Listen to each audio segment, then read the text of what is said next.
سلام ናይ ማኪ ሚድያ ተኸታተልቲ ከመይ ኣለኹም? ኣነ ደሓንየ እግዚአብሔር ይመስገን። ንስኻትኩም እውን ኣብ ዘለኹምዎ ሰላም ክትኾኑ ትምኒተዩ። እሞ ናይ ማኪ ሚድያ ተኸታተልቲ ንሎሚ ሕጽ ዝበለትን ኣዝያ መሳጢትን ኣመና መምሃሪትን ዝበልክዋ ዛንታ ናባኹም ሒዝያ ቀሪበ ኣለኹ።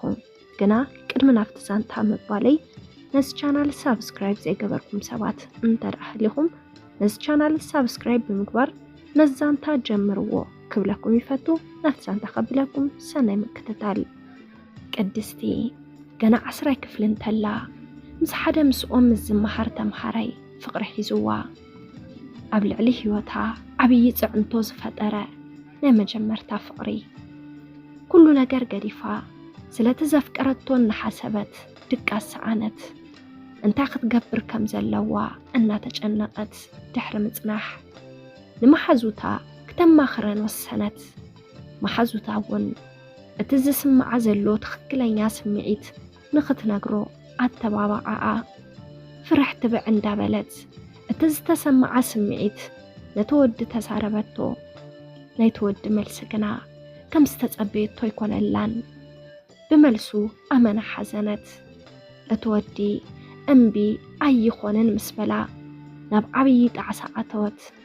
እንተነኣሰ ንመሓዙተይ ተዘይነግረን መሓሸኒ ነይሩ እናበለት ኣብ ልዕሊ ጭንቃ ጭንቂ ወሰኸት። ምኽንያቱ መሓዙታ ንኣኣን ትሪኣኣ ዝሓታኣ ሕቶ እንታይ ኢሉኪ ዝብል ሕቶ ኾነ። ብተደጋጋሚ ስለናቱ እንተልዕላላ ሕጉስቲ ዋላ እንተዘይኮነት ካብ ኩሉ ንላዕሊ ግና እትወድን ፍቕራ ዘይምቕባሉ ቃንዛ ኾይኑዋ። ቅድስቲ ብዘይካ ትወዲ ካሊእ ሰብ ከምዘየለ ጌራ ክትቆጽር ጀመረት። ጭንቃ ኣመና በርትዐ። ስድራኣ ብዛዕባ እዚ ጉዳይ ዋላ ሓደ ነገር ኣይፈልጡን። ክተጽንዕ ደፍተራን ተገንጸለት። ኣብ እምሮኣ ብዘይካ ተተፍቅሮ ወዲ ዝረአያ ነገር የለን። ቅድስቲ ቅድሚ ሕዚ ብትምህርታ ኣመና ንፍዕቲ ትበሃል ተምሃሪት ነበረት። ስድራኣ እውን እዚ ነገር ስለ ዝፈልጡ ንዓብይ ነገር እዮም ዝሓስብዋ ዝሓሪዋን። ብርግጽ እውን ስድራኣ ምሁራት እዮም። ብፍላይ ድማ ኣቦኣ ብዙሕ ዲግሪታት ዘለዎ እዩ። በዚ ምኽንያት ድማ ኣቦኣ ናተይ መንገዲ ክትክተልያ ኢሉ ዝተኣማመነላ። በዚ ምኽንያት እውን ብተደጋጋሚ ናብ ትምህርታ ንኽተትኩር ተደጋጋሚ ኣቦኣ ይዛረባ ነይሩ። ንኣኣ ግና ካሊእ ትጭነቐሉ ምኽንያት ኮይኑዋ። ቅድስቲ በቲ ናይ ተወዲ ፍቕርን ብናይ ስድራኣ ናይ ትምህርቲ ድሌት ማዕረ ዘይምዃና ብማዕረ ጉዳይ ዘይምጓዓዛ ተደማሚሩ ጭንቀታ ዕጽፊ ኾነ። ካብ ገዛ ናብ ቤት ትምህርቲ ካብ ቤት ትምህርቲ ናብ ገዛ እናበለት ነታ ትውዕል ቅድስቲ ህይወት ዕረ ኾይኑዋ። ኩሉ ነገር ኣጽሊእዋ። ካሊእ ሰብ ዝኾነት ኮይኑ ተሰሚዕዋ።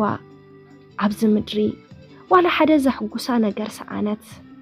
መሽዩ ኣብ ዓራት ዋላ እንተዕረፈት ድቃስ ግና ይመጻን። ተደቀሰት ንለይቲ ተውጉሖ። ንእሽተን ዕረፍቲ ዝህባ ነገር እንተሓለወ ምስ መሓዙታ ተሕልፎ ግዘዩ። ቅድስቲ ብዘይካ ትምህርቲ ደገ ሙፃእ ኣይፍቀደላን።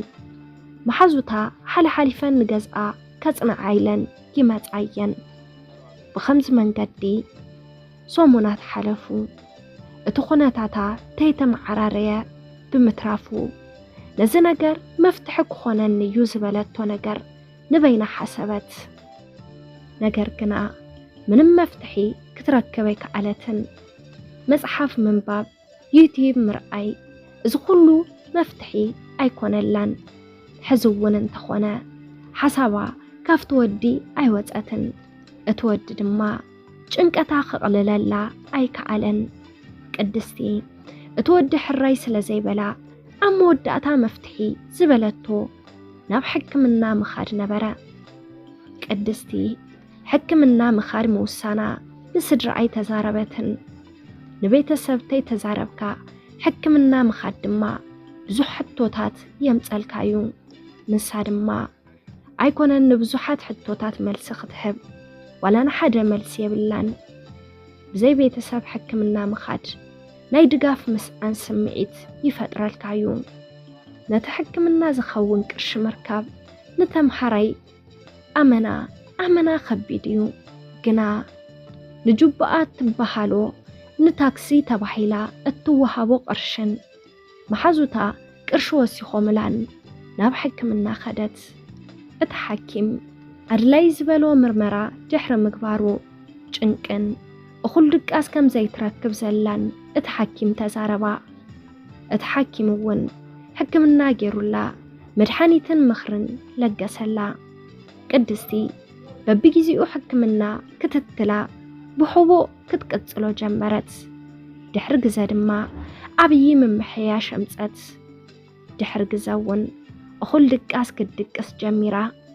ولا خمزين تلوقنا بيتساب انتي فلتأ تحابي إخا مدحانيت موحد نقدستي عبي فتنا نبرا كل نجر بتنقاق أنا جبرت قدست تمرتا نفتز نبرتو منفعة تملست سدرع خمت زدليو منفعتي بؤو قتسلت كم تبو أزدليو بن بتبو أزدليو عينت تمحرتي كتم محر والسنت أتي أبلع لي أزلوج إنكت نسدر أزي منقرا أمنا يوزت حساسبا أتو برهانو أبو أنا قدستي ننوح جزاء بمن مخار سراحي سرحو نيرم قنا إزنقر قلت أجيرا نبو أخذ الزاربو بتعم فرحس لزقابرت كل نقر نبينا كتفتحو بموسان نبينا حكمنا أقد سألت تحرق زاون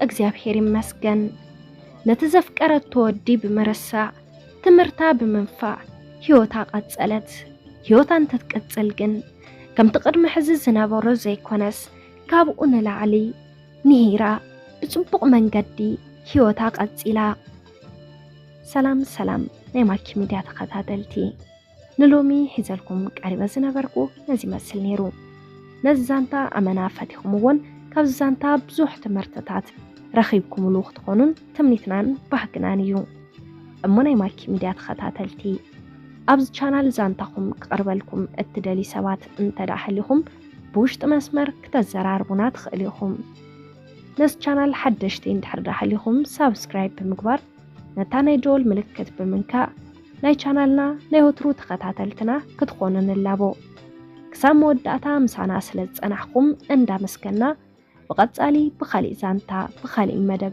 بخالي حساب كسام نراخب سسناي نخلاتنا لايك شير سابسكرايب مقبار كي ترسعو تشاو